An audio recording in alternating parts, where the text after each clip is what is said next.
দীর্ঘ ৪ বছরের কূটনৈতিক তৎপরতার পর অবশেষে চীনের বহুল আলোচিত গ্লোবাল ডেভেলপমেন্ট ইনিশিয়েটিভ বা জিডিআইতে বাংলাদেশের যুক্ত হওয়ার সম্ভাবনা জোরালো হয়েছে। প্রধানমন্ত্রী তারেক রহমানের চলমান চীন সফরকে ঘিরে এখন নতুন করে আলোচনায় এসেছে ঢাকা বেইজিংয়ের এই গুরুত্বপূর্ণ সমঝোতা।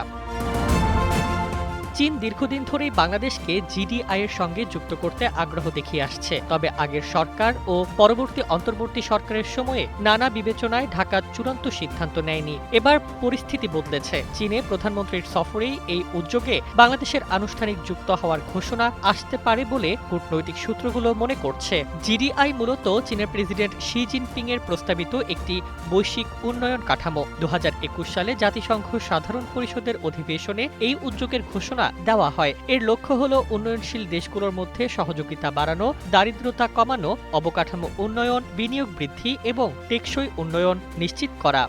নোভা এলইডি টিভি, ঝকঝকে ছবি, নিখুঁত শব্দ, ৫ বছরের ওয়ারেন্টি। নোভা মানি সঠিক মান, নিশ্চিত সেবা।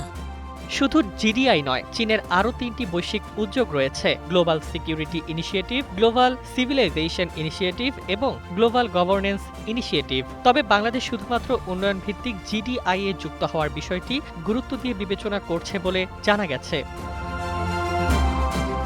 পররাষ্ট্র মন্ত্রণালয়ের কর্মকর্তারা বলছেন, ঢাকার আগ্রহ রয়েছে, তবে বাংলাদেশের নিজস্ব স্বার্থ, শর্ত ও প্রয়োজনের সঙ্গে চীনের প্রস্তাব মিললেই চুক্তি হবে। অর্থাৎ শুধু আনুষ্ঠানিকতা নয়, বাংলাদেশের লাভ ক্ষতির হিসাবও রাখা হচ্ছে।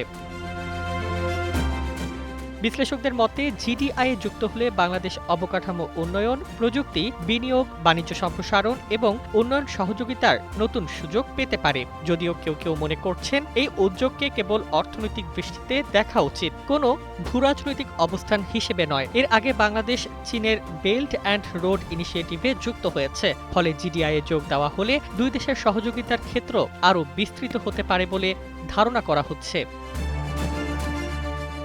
প্রধানমন্ত্রী তারেক রহমানের চীন সফরে একাধিক চুক্তি ও সমঝোতা স্মারক সইয়ের সম্ভাবনার মধ্যে জিডিআই এখন অন্যতম আলোচিত বিষয়। শি জিনপিং এর সঙ্গে বৈঠকের পরই স্পষ্ট হতে পারে ৪ বছরের অপেক্ষার পর বাংলাদেশ শেষ পর্যন্ত চীনের এই বৈশ্বিক উদ্যোগের অংশ হচ্ছে কিনা।